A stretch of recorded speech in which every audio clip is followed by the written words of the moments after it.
Today, the crucifixion.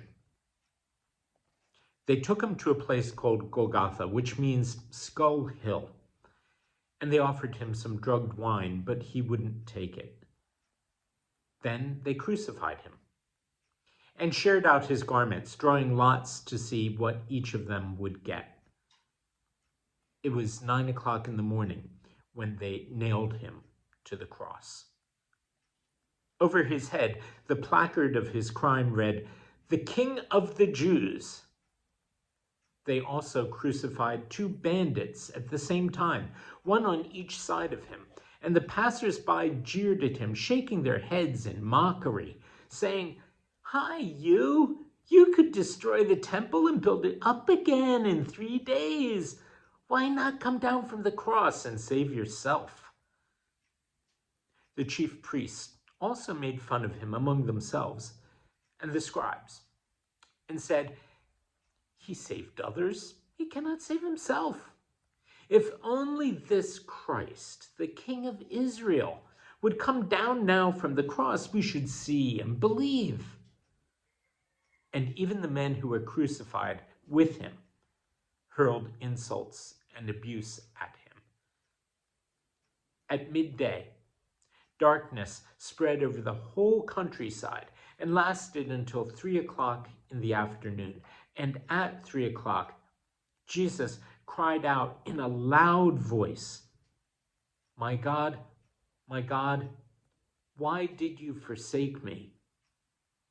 Some of the bystanders heard these words, which Jesus spoke in Aramaic, "Eloi, Eloi, lama sabachthani," and said, "Listen, he's calling for Elijah."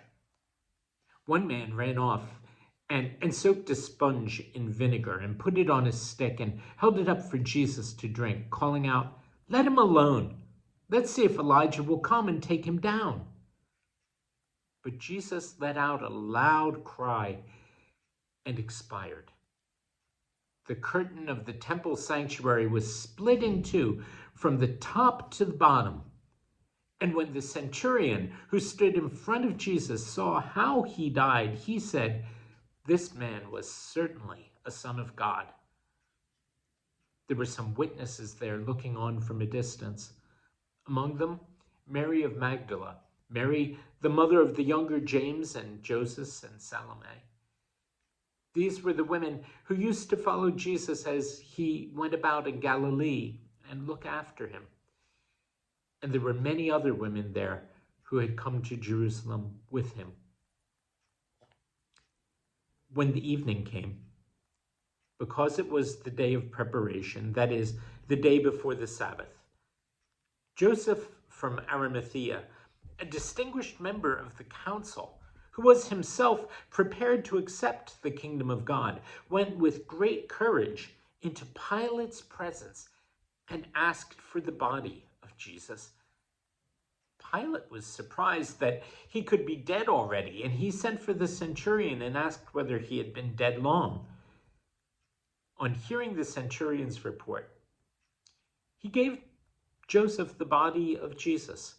So Joseph brought a linen winding sheet, took Jesus down, wrapped him in it, and then put him in a tomb which had been hewn out of the solid rock, rolling a stone over the entrance to it.